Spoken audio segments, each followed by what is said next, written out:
भाभी ने आखिर मेरी बात मान ही ली थी। जब से मैं उनके पास आई थी यही एक रट लगा रखी थी। भाभी आप सुरेखा को मेरे साथ भेज दो ना। अन्नू के हॉस्टल चले जाने के बाद मुझे अकेलापन बुरी तरह सताने लगा है। और फिर सुरेखा का भी मन वहीं से एमबीए करने का है। यहाँ तो उसे प्रवेश मिला नहीं। देखो नीता, भाभी ने गंभीर होकर कहा था, वैसे सुरेखा को साथ ले जाने में कोई हर्ज नहीं है, पर याद रखना यह अपनी बड़ी बहन सोमा की तरह सीधी शांत नहीं है। सुरेखा की अभी चंचल प्रकृति बनी हुई है। महाविद्यालय में लड़कों के साथ पढ़ना। नीता ने उनकी बात बीच में ही काट कर कहा, ओहो भाभी, तुम भी किस जमाने की बातें लेकर बैठ गई। अरे लड़कियां पढ़ेंगी, आगे बढ़ेंगी तभी तो सबके साथ मिलकर काम करेंगी। अब मैं नहीं इतने सालों से बैंक में काम कर रही हूँ। भाभी निरंतर हो गई थी और सुरेखा सुनते ही चहक पड़ी थी। बुआ मुझे अपने साथ ले चलो ना, वहाँ मुझे आसानी से कॉलेज में प्रवेश मिल जाएगा और फिर आपके यहाँ मेरी पढ़ाई भी ढंग से हो जाएगी। सुरेखा ने उसी दिन अपना सामान बांध लिया था और हम लोग दूसरे दिन चल दिए थे। मेरे पति हिमेश को भी सुरेखा का आना अच्छा लगा था।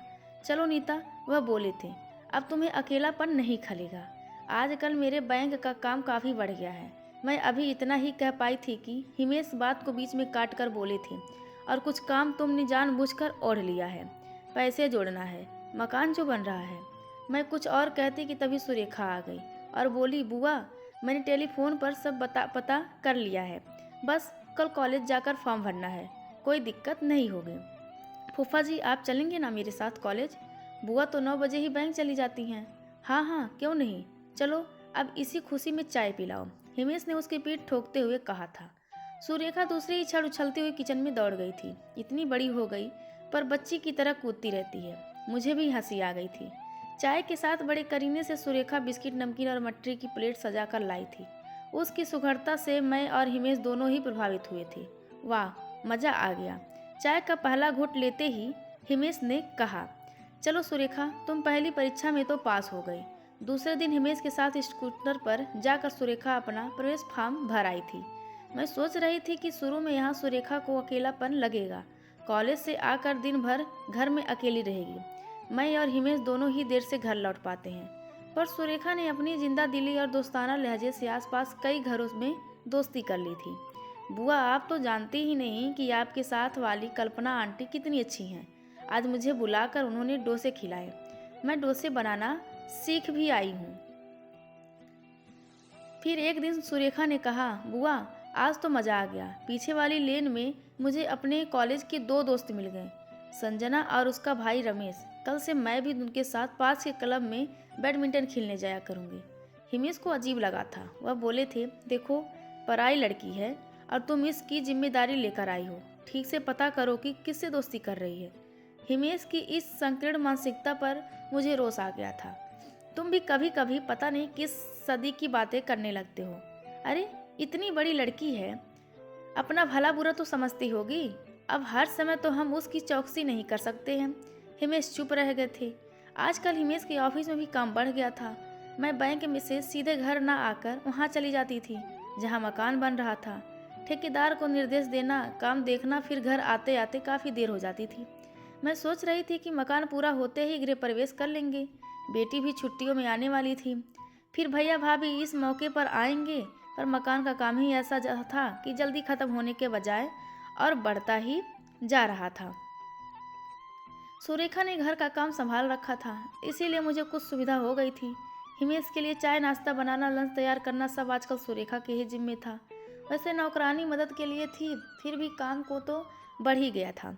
घर आते ही सुरेखा मेरे लिए चाय नाश्ता ले आती। घर भी साफ सुथरा व्यवस्थित दिखता तो मुझे और खुशी होती। बेटे यहाँ आकर तुम्हारा काम तो बढ़ गया है, पर ध्यान रखना कि पढ़ाई में रुकावट न आने पाए। कैसी बातें करती हो बुआ, कॉलेज से आकर खूब समय मिल जाता है पढ़ाई के लिए। मंजूबाई तो फिर दिन भर रहती ही है, उसके काम कराती रहती हूँ, सुरेखा उत्साह से बताती। इस बार कई सप्ताह की भागदौड़ के बाद मुझे इतवार की छुट्टी मिली थी। मैं मन ही मन सोच रही थी कि इस इतवार को दिन भर सबके साथ गपशप करूँगी, खूब आराम करूँगी। पर सुरेखा ने तो सुबह सुबह ही घोषणा कर दी थी, बुआ आज हम सब लोग फिल्म देखने चलेंगे। मैं एडवांस टिकट के लिए बोल दूँ? फिल्म? ना बाबा, आज इतने दिनों के बाद तो घर पर रहने को मिला है, और आज भी कहीं चल दें? बुआ, आप भी हद करती हैं। इतने दिन हो गए, मैंने आज तक इस शहर में कुछ भी नहीं देखा। हाँ, यह भी ठीक है। मैंने कहा, तुम्हारे इतने दोस्त हैं जिनके बारे में तुम बताया करती हो, उनके साथ जाकर फिल्म देख आओ।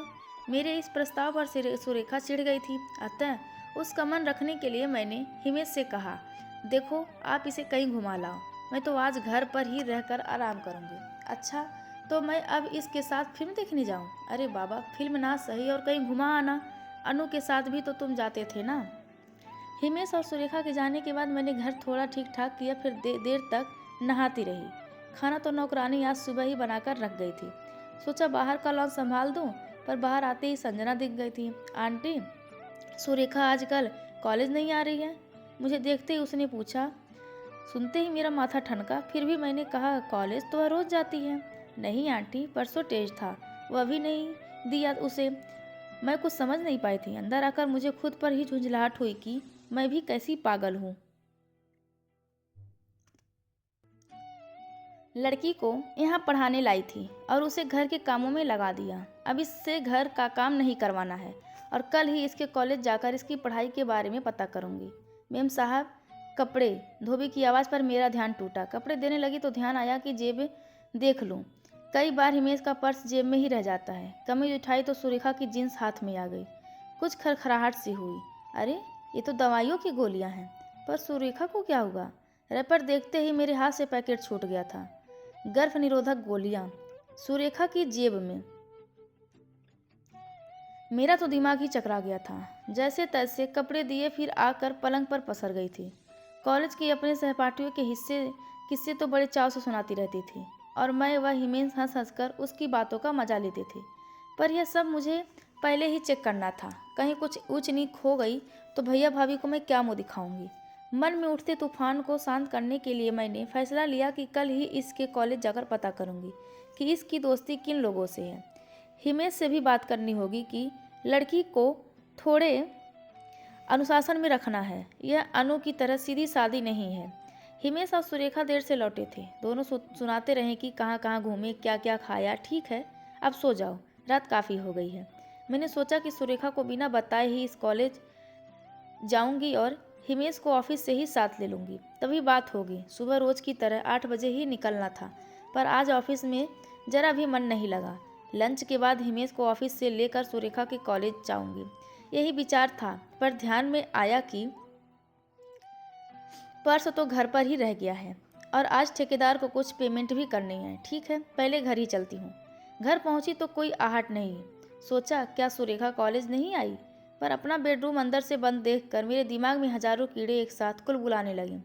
फिर खिड़की की ओर से जो कुछ देखा, उसे देखकर तो मैं गस खाते खाते बची थी। हिमेश और सुरेखा को पलंग पर उस मुद्रा में देखकर एक बार तो मन हुआ कि जोर से चीखूं, पर पता नहीं वह कौन सी शक्ति थी जिसने मुझे रोक दिया था। मन में उठा, नहीं, पहले मुझे इस लड़की को ही संभालना होगा। इसे वापस इसके घर भेजना होगा। मैं इसे अब और यहाँ नहीं सह पाऊंगी। मैं लड़खड़ाते कदमों से पास के टेलीफोन बूथ पर पहुंची। फ़ोन लगाया तो भाभी ने ही फ़ोन उठाया था। बिना किसी भूमिका के मैंने कहा, भाभी, सुरेखा का पढ़ाई में मन नहीं लग रहा है, और तो और बुरी सोहबत में भी पड़ गई है। देखो नीता, मैंने तो पहले ही कहा था कि लड़की का ध्यान पढ़ाई में नहीं है। तुम्हारी ही जिद थी। पर ऐसा करो, उसे वापस भेज दो। तुम तो वैसे ही व्यस्त रहती हो, कहाँ ध्यान दे पाओगी, और इसका मन होगा तो यही कोर्स कर लेगी। भाभी कुछ और भी कहना चाह रही थी, पर मैंने ही फ़ोन रख दिया। देर तक पास के एक रेस्तरां में वैसे ही बैठी रही। हिमेश यह सब करेंगे मेरे विश्वास से परे था, पर सब कुछ मेरी आंखों ने देखा था। ठीक है, पिछले कई दिनों से मैं घर पर ध्यान नहीं दे पाई। अपनी नौकरी और मकान के चक्कर में उलझी रही। रात को इतना थक जाती थी कि नींद के अलावा और कुछ सोचता ही नहीं था मुझे। पर इसका दुष्परिणाम सामने आएगा, इसको तो मैंने सपने में भी कल्पना नहीं की थी। कुछ भी हो, सुरेखा को तो वापस भेजना ही होगा। घंटे भर के बाद मैं घर पहुंची तो हिमेश जा चुके थे। सुरेखा टेलीविज़न देख रही थी। मुझे देखते ही चौंकी। बुआ, आप इस समय? क्या तबीयत खराब है? पानी लाऊं?